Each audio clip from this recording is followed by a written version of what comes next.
సరే ఎవరి వైఖరి ఎట్లా ఉన్నా సరే ఇప్పటికైనా గతంలో ఏం జరిగింది ఇప్పుడు ఏం జరిగింది ఇప్పటికైనా తెలుగుదేశం ప్రభుత్వం స్పందించి చేబ్రోలు కిరణ్ అరెస్ట్ చేయడం మంచి పరిణామం. రెండో వైపు నుంచి కూడా స్టార్ట్ కావాలి. ఆయన అన్నారు దానికి అసెంబ్లీలో వీడియో ఉందా, అంటే అసెంబ్లీలో వాళ్ళే మైక్ ముందే మాట్లాడలేదు. చంద్రబాబు మాట్లాడుతుంటే రన్నింగ్ కామెంటరీ చేశారు కదా. చేసినప్పుడు అది పక్కనున్న ఎమ్మెల్యేలు అందరూ కూడా విన్నారు. సో దాని ప్రూఫ్ ఉందా లేదా అంటే అప్పుడు ప్రభుత్వంలో వాళ్ళు ఉన్నారు, వైఎస్ఆర్సీపీ ఉన్నారు.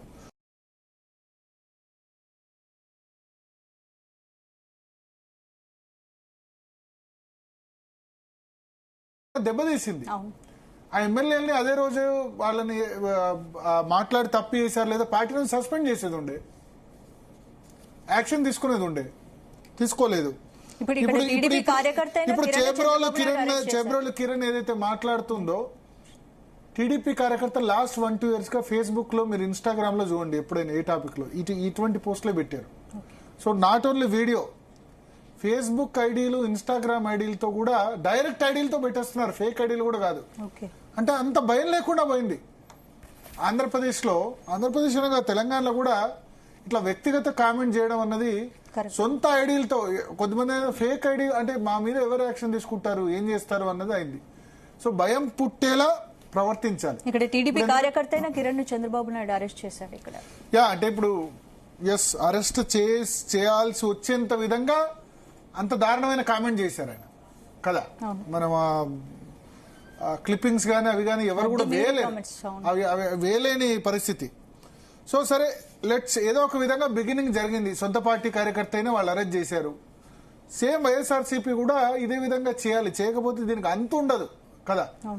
ఈ విధంగా కామెంట్లు చేసుకుంటూ పోతే ఈ విధంగా కథలు సృష్టిస్తే దానికి అంత అన్నది ఉంటుందా? ఒకరి ఫ్యామిలీ పరువుని ఇంకోళ్ళు బజార్లోకి తీసుకుంటారు. రేపు రాజకీయాల్లో ఎవరైనా వస్తారా?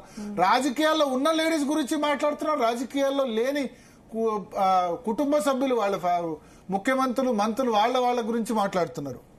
So this is not it all fair. ఇక్కడ కాంగ్రెస్ అధ్యక్షురాలు షర్మిల ఇతర మహిళా లీడర్లపై కూడా చాలా దారుణంగా సోషల్ షర్మిల మీద ఇన్ఫాక్ట్ చేసింది వైఎస్ఆర్సీపీ క్యాడర్. ఎంత దారుణంగా చేశారు. YS Rajasekhara Reddy, YS Vijayamma, YS Rajasekhara Reddy కూతురు కాదు షర్మిల అని చెప్పి చేశారు. అందుకని ఆమె రియాక్ట్ అయ్యారు. ఇవాళ భారత్ మీద చేసిన కామెంట్స్ ఆమె ఖండిస్తూ ఆమె పోస్ట్ పెట్టి గతంలో ఇటు టీడీపీ ఇటు వైసీపీ రెండే విధంగా చేసింది, నా మీద కూడా మా సొంత అన్నకు సంబంధించిన పార్టీ కార్యకర్తలు ఈ విధంగా చేశారని ఆమె కూడా వాపోయింది. సో ఇది ఎక్కడో దగ్గర ఆగాలి. ప్లస్ వాసిరెడ్డి పద్మ మహిళా కమిషన్ చైర్పర్సన్ అన్నట్టు చాలా తక్కువ శిక్షలు ఉన్నాయి. ఈ విధంగా కామెంట్ చేస్తే 1 నెల 2 నెలలు 6 నెలల లోపు జైలు శిక్ష పడుతుంది. కానీ అవతల వ్యక్తి పరువు వాళ్ళు తలదించుకునే విధంగా ఉంటుంది కదా. వాళ్ళు కొన్ని ఊహించని కథలల్లి రకరకాల సంబంధాలు అంటగడుతున్నారు కదా మహిళలకి. ఎవరు ఊహించని విధంగా ఎవడో ఒకడు క్రియేట్ చేసి ఒట్టిగానే అంటాడు. దాని రాష్ట్రం అంతా అవునా ఇట్లా ఉందా అని 10 మంది మెదల్లోకి చొచ్చుకెళ్లే విధంగా చేస్తున్నారు కామెంట్స్. అవునా వీళ్ళతో సంబంధం ఉందా, వీళ్ళతో సంబంధం ఉందా అని చెప్పి ఒక థియరీ క్రియేట్ చేసి ఎవరు దాన్ని ప్రూవ్ చేయలేరు, ఎవరు అనలేరు, చెప్పలేరు, చేయలేరు. ఆ విధంగా చేస్తున్నారు. చేసుకుంటూ పోతే ఇక ఎక్కడ మిగులుతుంది? రాజకీయాల్లోకి లేడీస్ మహిళలు రావడమే తక్కువ, 10-15% మాత్రమే ఉంది. అందుకనే 33% ఉమెన్ రిజర్వేషన్ బిల్లు పార్లమెంట్లో ఇప్పుడు పాస్ అయింది. చూడాలి దాన్ని ఇంప్లిమెంట్ చేస్తారో లేదో అన్నది చూడాలి. చాలా మంది మహిళలు రావాలనుకుంటున్నారు. వచ్చిన మహిళలు కూడా వారసత్వంగా వచ్చే మహిళలు ఉన్నారు. అంటే భర్త పొలిటీషియన్ అయితే భార్యకు టికెట్ ఇవ్వడమో ఈ విధంగా ఉన్న వాళ్ళు మాత్రమే ఎక్కువ ఉన్నారు. వారసత్వంగా వచ్చిన వాళ్ళు భర్తకు భార్యనో లేకపోతే వాళ్ళ కూతురో కంటెస్ట్ చేయడము, డైరెక్ట్ గా మహిళలు రావడమే తక్కువైంది. సో ఇంకా ఇటువంటి కామెంట్ చేస్తే, రాజకీయాల్లో లేని మహిళల గురించి కామెంట్ చేస్తే మహిళలు ఎందుకు వస్తారు రాజకీయాల్లోకి? తక్కువ కదా. సో రేపు 33% అయితే ఇంకా ఉమెన్ రిప్రజెంటేషన్ పెరుగుతుంది. పెరిగినప్పుడు ఇటువంటి కామెంట్స్ వస్తే ఎట్లా?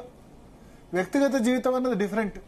వ్యక్తిగత జీవితంలోకి తొంగి చూసి కామెంట్ చేసిన వాళ్ళ మీద వాళ్ళు ఎవరో అన్నారు, నేను ప్రెస్ రిలీజ్ చూశాను, నడి రోడ్డు మీద ఇటువంటి వాళ్ళని ఉరిదీయాలి అని చెప్పి.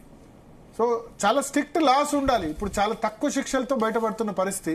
ఏమవుతుంది? చేబ్రోలు కిరణ్ 10-15 రోజులకు వస్తాడు. ఇక్కడ చేబ్రోలు కిరణ్ ఒక్కడే కాదు, చేబ్రోలు కిరణ్ కు అంత దారుణమైన మాటలు మాట్లాడే ధైర్యం ఎక్కడొచ్చింది? అంటే అభిమానం పేరిట నువ్వు అసెంబ్లీలోనే ఎమ్మెల్యేలు మాట్లాడినప్పుడు కంట్రోల్ చేసి ఉంటే ఇంకా వాళ్ళని ఎంకరేజ్ చేసావు కదా. జగన్ చేసిన బిగ్గెస్ట్ మిస్టేక్ నేను అదే అంటాను. అది మాట్లాడినట్టు అదేం జగన్ కామెంట్ చేయించాడని నేను అనను అసెంబ్లీలో. ఆ కామెంట్ చేసిన ఎమ్మెల్యేల ఎట్లా కఠినంగా వివరించి వాళ్ళ పార్టీ నుంచి సస్పెండ్ చేసి ఉంటే ఆయన అధికారం కోల్పోయి ఉండకుండా ఉండేవాడు కూడా కదా. చాలా మంది మహిళలు ఎందుకంటే ఇప్పుడు చంద్రబాబు నాయుడు అరెస్ట్ అయినప్పుడు భువనేశ్వరి ఆమె ఎప్పుడు రాజకీయాల్లో రాలేదు స్పందన. ఫస్ట్ టైం భువనేశ్వరి మొన్న అసెంబ్లీ చంద్రబాబు నాయుడు అరెస్ట్ అయిన తర్వాత పాలిటిక్స్ లో చురుగ్గా ఉన్నారు. ఎప్పుడు వ్యాపారాలు చూసుకున్నారు. చంద్రబాబు నాయుడు ఇప్పుడు 95 నుంచి ముఖ్యమంత్రిగా ఉన్నారు. 95 to 2004, 2014 to 19 ఎప్పుడు ఆమె రాజకీయాల్లో తిరగలేదు. మిగతా మహిళలు ముఖ్యమంత్రుల మహిళలు క్యాంపెయిన్ చేయడం చూసాం, ఎప్పుడు రాలేదు. కానీ ఈ అసెంబ్లీలో ఈ సంఘటన జరిగిన తర్వాత ఆ తర్వాత చంద్రబాబు నాయుడు అరెస్ట్ జరిగిన తర్వాత న్యాయం గెలవాలని చెప్పి భువనేశ్వర్ వచ్చారు. రావడం భువనేశ్వరి ఎన్నడూ బయటికి రాని వ్యక్తి. ఆమె ప్రచారం చేస్తే, ఆమె కన్నీళ్లు పెడితే, నా భర్తను అన్యాయంగా అరెస్ట్ చేశారు, నా మీద అనవసరంగా నిందలేశారంటే మహిళలు కదలరా? కదులుతారు కదా. ఓటింగ్ వచ్చింది కదా, 56% ఓటింగ్ వచ్చిందంటే దానిలో భువనేశ్వరికి సంబంధించిన ఆమె పబ్లిక్ గా ఆమె తిరిగి ప్రచారం చేయడం కూడా కలిసి వచ్చింది కదా. సో అప్పుడు జగన్ చేసిన బిగ్గెస్ట్ మిస్టేక్ ఆ కామెంట్ నేను నో డౌట్ ఆ కామెంట్ జగన్ చేసి ఉండరు. జగన్ మనస్తత్వం కూడా అది కాదు. చేయించి మీరు చేయండి అని ఎంకరేజ్ చేసి కూడా ఉండరు. ఖండించడమే కాదు, ఖండించి కాదు, ఆ ఎమ్మెల్యేలు ఇద్దరు సస్పెండ్ చేయాలి. ఆ కామెంట్ చేసిన వాళ్ళు వల్లభనేని వంశీ, కొడాలి నాని అని చెప్తారు పక్కనున్న ఎమ్మెల్యేలు. అందుకని ఇప్పుడు వల్లభనేని వంశీని అరెస్ట్ చేశారు కదా. లోకేష్ కూడా అన్నారు, నా తల్లి గురించి కామెంట్ చేసిన వాళ్ళని ఎట్టి పరిస్థితుల్లో వదలనని చెప్పి ఆయన యాత్రలో కూడా కామెంట్ చేశారు.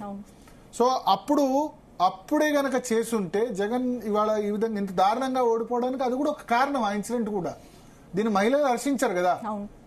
కొద్దిమంది రెచ్చిపోతూ కామెంట్ చేస్తారేమో కానీ కొద్దిమంది మహిళలు పురుషులు ఎవరు కూడా హర్షించారు కదా.